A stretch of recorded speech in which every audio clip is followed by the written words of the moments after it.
Hi friends, education for all channel में आप सभी का हार्दिक स्वागत है। हम कर रहे हैं अध्याय 9 और आज इसमें करेंगे एक बहुलक में एककों को जोड़ने वाले बंधों की प्रकृति। अगर आप पहली क्लास लगा रहे हैं तो पहले चैनल के प्लेलिस्ट पर जाकर पिछली क्लासेज को लगाइएगा, तभी आपको आज की क्लास समझ में आएगी, क्योंकि ये क्लास बीच में से है। शुरू करते हैं आज की क्लास। किसी भी पॉलीपेप्टाइड या प्रोटीन में अमीनो अम्ल पेप्टाइड बंध द्वारा जुड़े होते हैं। क्या कहा गया है कि किसी भी पॉलीपेप्टाइड या प्रोटीन में अमीनो अम्ल किसके द्वारा जुड़े होंगे? पेप्टाइड बंध के द्वारा। जो एक अमीनो अम्ल के कार्बोक्सिलिक COOH समूह है वह अगले अमीनो अम्ल के अमीनो NH2 समूह की अभिक्रिया के उपरांत जल अणु के निकलने के बाद बनता है। ये पेप्टाइड बंध किसके बाद बनेगा? कार्बोक्सिलिक समूह है वह अगले अमीनो अम्ल की समूह है। मतलब क्या है, एक तो कार्बोक्सिलिक समूह हो गया और एक अगला कौन सा होगा? NH2, और इसमें से क्या निकल जाएगा? जल का अणु। क्या निकलेगा? जल का अणु। उसके बाद बनेगा। इस प्रक्रिया को हम क्या कहेंगे? निर्जलीकरण क्रिया। यह आपको पता है निर्जलीकरण क्या होता है? जल की हानि होना। गर्मियों में हम ये वर्ड यूज करते हैं जब शरीर में पानी की कमी हो जाती है, तो जहां पर जल के अणु निकलते हैं उस क्रिया को क्या कहते हैं? निर्जलीकरण। आगे देखते हैं। एक पॉलीसेकेराइड में मोनोसेकेराइड संभवतः ग्लाइकोसाइडिक बंध द्वारा जुड़े होते हैं। पॉलीसेकेराइड में मोनोसेकेराइड कौन से बंध द्वारा जुड़े होंगे? ग्लाइकोसाइडिक बंध द्वारा। और प्रोटीन में अमीनो अम्ल किसके द्वारा जुड़े होंगे? पेप्टाइड बंध के द्वारा। यह बंध भी निर्जलीकरण द्वारा बनता है। निर्जलीकरण समझ में आ गया होगा, जहां पर जल के अणु की हानि होती है। यह बंध पास के दो मोनोसेकेराइड के दो कार्बन परमाणु के बीच बनता है। किसके बीच बनेगा? यह पास के दो मोनोसेकेराइड के दो कार्बन परमाणु के बीच बनता है। न्यूक्लिक अम्ल में एक न्यूक्लियोटाइड के एक शर्करा का 3 कार्बन अनुवर्ती न्यूक्लियोटाइड के शर्करा के 5 कार्बन के फॉस्फोरस समूह द्वारा जुड़ा होता है। मतलब न्यूक्लियोटाइड में एक तो 3 सिरे पे जुड़ा होगा और एक 5 प्राइम पे जुड़ा होगा। ये 3 प्राइम हो गया तो ये 5 प्राइम हो गया। शर्करा के फॉस्फेट व हाइड्रोक्सिल समूह के बीच का बंध एस्टर बंध होता है। जो फॉस्फेट और हाइड्रोक्सिलिक समूह के बीच का बंध कौन सा होगा? एस्टर बंध। एस्टर बंध दोनों तरफ मिलता है, यह फॉस्फोडाइस्टर बंध भी कहते हैं। और जब दोनों तरफ मिलेगा तो इसे हम क्या कहेंगे? फॉस्फोडाइस्टर बंध। 9.5 में देखते हैं, चित्र में दिखाया गया है। ये किसका चित्र दिखाया गया है अपने को? डीएनए की द्वितीयक संरचना का चित्रात्मक। मतलब डीएनए की संरचना कैसी होती है? द्विकुंडलित होती है। और ये सबसे पहले किसने बताया? वाटसन एंड क्रिक ने। तो इसमें दिखाया गया है क्या क्या प्रेजेंट होता है? थाइमाइन, एडेनिन, ग्वानिन, साइटोसिन के बंध होते हैं। थाइमाइन और एडेनिन के बीच में तो डबल बॉन्ड दिखाया गया है और ग्वानिन और साइटोसिन के बीच में ट्रिपल बॉन्ड दिखाया गया है यहाँ पे। और बीच में कौन सा बॉन्ड दिखाया गया है? फॉस्फोडाइस्टर बॉन्ड दिखाया गया है। ये वाला कौन सा होगा? Phosphodiester bond. और इनके अंदर ये कौन सा होगा? एक तरफ डबल बॉन्ड होगा तो एक तरफ ट्रिपल बॉन्ड होएगा। ये थाइमाइन T और A के बीच में डबल बॉन्ड और G और C के बीच में ट्रिपल बॉन्ड दिखाया गया है। मेरे ख्याल से आपको थोड़ा बहुत समझ में आ रहा होगा, बाकी कुछ पता नहीं। ऑफलाइन में हम ऐसे पूछ सकते हैं समझ में आ रहा है या नहीं आ रहा। ऑनलाइन में यही दिक्कत होती है, बस क्लास आगे चलती रहती है, बच्चे को बेशक समझ में आए या ना आए। बस इसका यही बेनिफिट है कि वीडियो को आप फिर से देख सकते हैं। देखते हैं आगे। न्यूक्लिक अम्लों में विभिन्न प्रकार की द्वितीयक संरचना मिलती है। न्यूक्लिक अम्लों में कैसी मिलेगी? द्वितीयक संरचना मिलेगी। उदाहरणतः वाटसन क्रिक का प्रसिद्ध नमूना डीएनए की द्वितीयक संरचना प्रदर्शित करता है। आप इस पे स्टार लगा लीजिएगा। डीएनए की द्वितीयक संरचना का नमूना किसने दिया? वाटसन एंड क्रिक ने। इस नमूने से स्पष्ट है कि डीएनए एक दोहरी कुंडली के रूप में मिलता है। दोहरी मतलब ये 5 प्राइम 3 प्राइम, ये दोहरी कुंडली हो गई इसकी। पॉलीन्यूक्लियोटाइड्स की दोनों लड़ियां प्रति समानांतर होती है। क्या होती है? ये प्रति समानांतर होती है। जो एक दूसरे की विपरीत दिशाओं में होती हैं। इनके मुख्य भाग शर्करा फॉस्फेट शर्करा श्रृंखला बना होता है। मुख्य भाग किसका बना होगा? शर्करा फॉस्फेट श्रृंखला का बना होगा। नाइट्रोजन अक्षार एक दूसरे की तरफ मुख किए हुए मुख्य भाग के लगभग लंबवत प्रक्षेपित होते हैं। एक लड़ी के अक्षार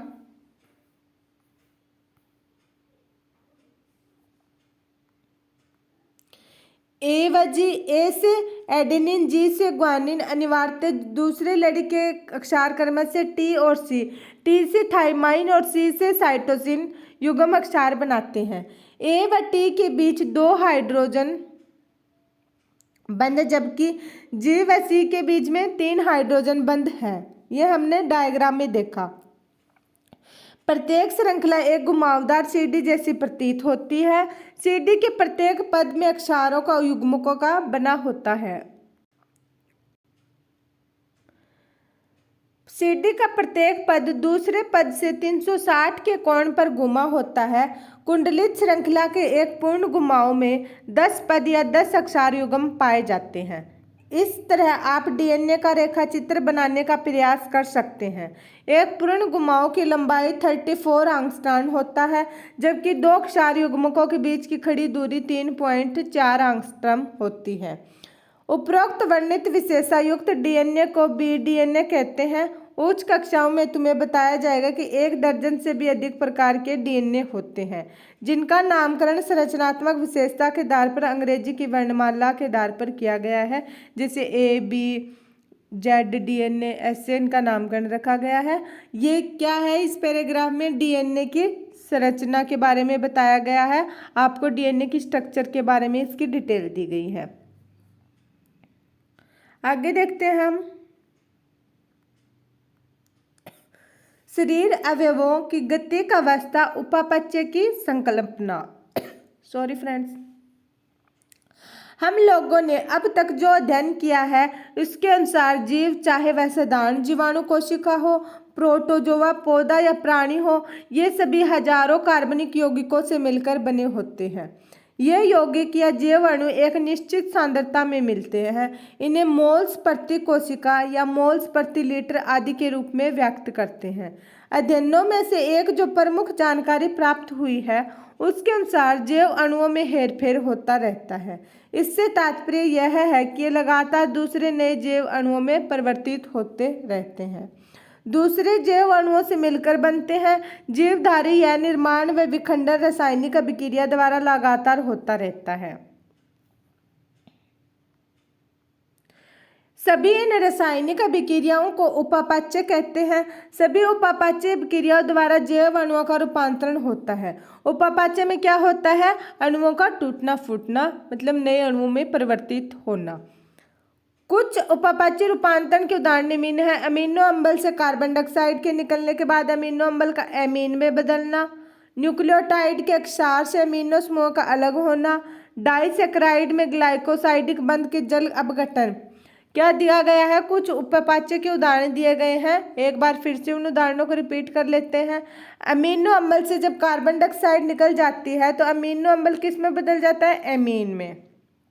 न्यूक्लियोटाइड अक्षार से अमीनो समूह का अलग होना, डाइसैकराइड में ग्लाइकोसाइडिक बंध का जल अपघटन। इस प्रकार 10 से हजारों उदाहरण की सूची बना सकते हैं। अधिकांशतः इस प्रकार की रासायनिक अभिक्रियाएं अकेले नहीं होती, बल्कि सदैव अन्य दूसरी अभिक्रियाओं से जुड़ी होती है। उपापचयों का एक दूसरे में परिवर्तन आपस में जुड़ी हुई अभिक्रियाओं की श्रृंखला से होता है। उन्हें उपापचयी पथ कहते हैं। उपापचयी पथ शहर की कार मोटर यातायात व्यवस्था होती है। ये पथ या तो रेखीय या वृत्ताकार होते हैं। ये पथ एक दूसरे से आड़े तिरछे यातायात के संगम जैसे दिखाई पड़ते हैं। उपापचयज यातायात के कार मोटर सदृश एक निश्चित वेग व दिशा में उपापचयी पथ से होकर गमन करते हैं। यह उपापचयज बहाव शरीर के घटकों की गतिक अवस्था कहलाता है। सबसे महत्वपूर्ण यह है कि आपस में जुड़ा हुआ यह उपापचयी यातायात अत्यंत निर्बाध गति से बिना दुर्घटना के स्वस्थ अवस्था बनाए रखने के लिए होता रहता है। इन उपापचयी अभिक्रियाओं को दूसरी विशेषता यह है कि इनकी प्रत्येक रासायनिक अभिक्रिया उत्प्रेरित अभिक्रियाएं हैं। जीव तंत्र में कोई भी उपापचय रूपांतरण बिना उत्प्रेरक के संभव नहीं होता। कार्बन डाइऑक्साइड में पानी का घुलना जो एक भौतिक प्रक्रिया है, लेकिन जीव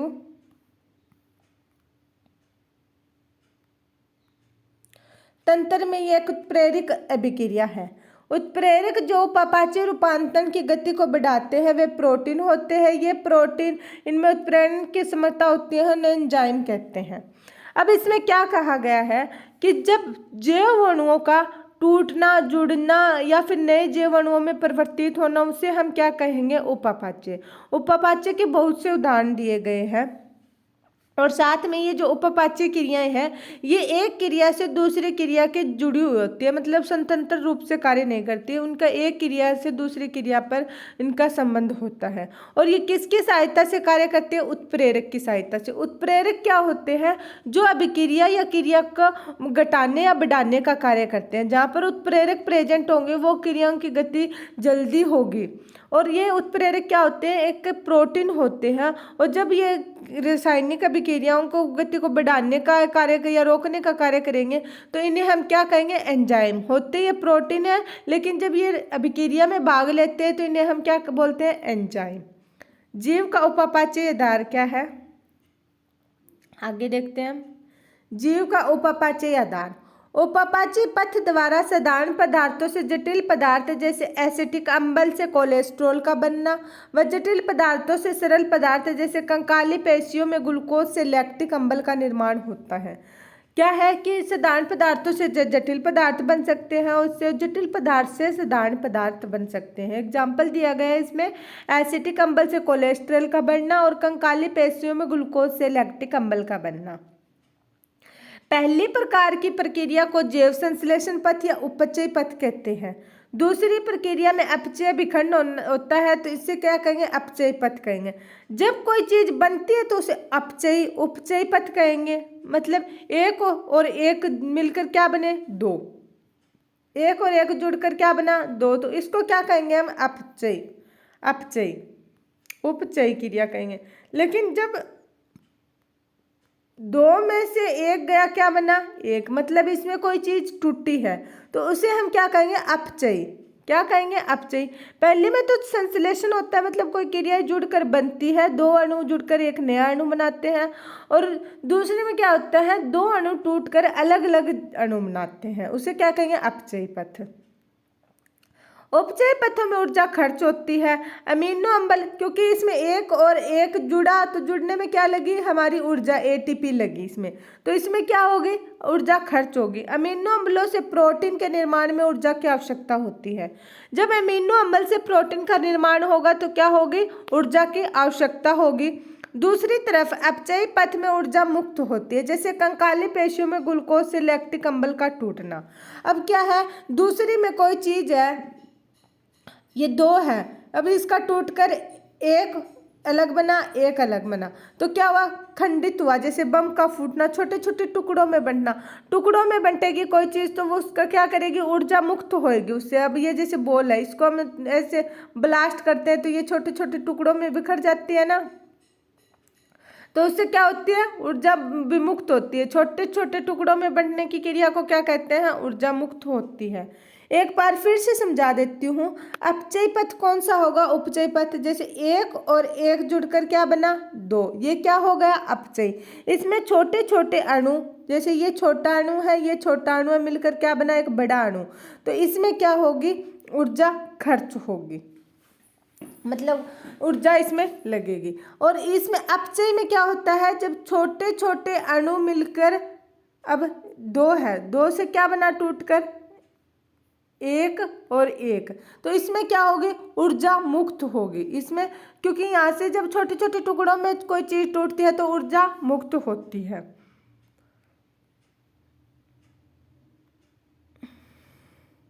जो ऊर्जा मुक्त होती है यह उपापचय पथ, जिसके द्वारा ग्लूकोज से लैक्टिक अम्ल का निर्माण होता है, 10 उपापचय चरणों में पूर्ण होती है। कितने चरणों में? 10। तथा इसे ग्लाइकोसिस कहते हैं। क्या कहेंगे? ग्लाइकोसिस कहेंगे। जीवों में विखंडन द्वारा निकलने वाली यह ऊर्जा रासायनिक बंध के रूप में संचित कर ली जाती है। किस रूप में संचित कर ली जाती है? रासायनिक बंध के रूप में। यह बंध ऊर्जा जब जहां आवश्यक होती है, जैसे जैव संश्लेषण, प्रासरण या आंतरिक कार्य किए जाने पर इसका उपयोग किया जाता है। ऊर्जा की मुद्रा का सर्वाधिक महत्वपूर्ण स्वरूप जीव तंत्र में एक रसायन में बंध ऊर्जा के रूप में मिलता है, जिसे एडेनोसिन ट्राइफॉस्फेट एटीपी कहते हैं। उस ऊर्जा का क्या नाम है? एटीपी। और एटीपी की फुल फॉर्म क्या है? Adenosine triphosphate. एटीपी की फुल फॉर्म क्या है? Adenosine triphosphate.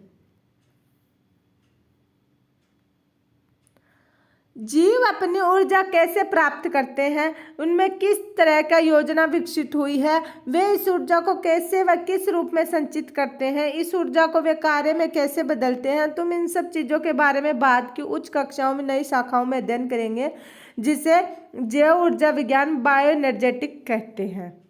आगे का अपना टॉपिक है जीव अवस्था।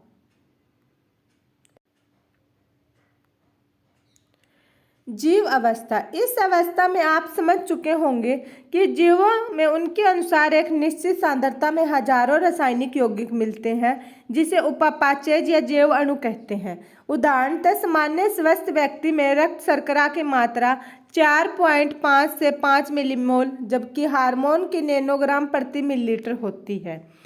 सबसे महत्वपूर्ण तथ्य यह है कि जैविक तंत्र में सभी जीव एक स्थिर अवस्था में मिलते हैं, जिसमें सभी जैव अणुओं की एक निश्चित मात्रा होती है।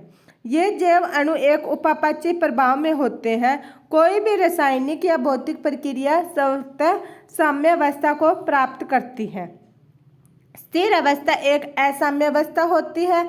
भौतिक सिद्धांत के अनुसार कोई भी तंत्र साम्य अवस्था में कार्य नहीं कर सकता, जैसा कि जीव हमेशा कार्य करते हैं। इनमें कभी भी साम्य अवस्था की स्थिति नहीं हो सकती।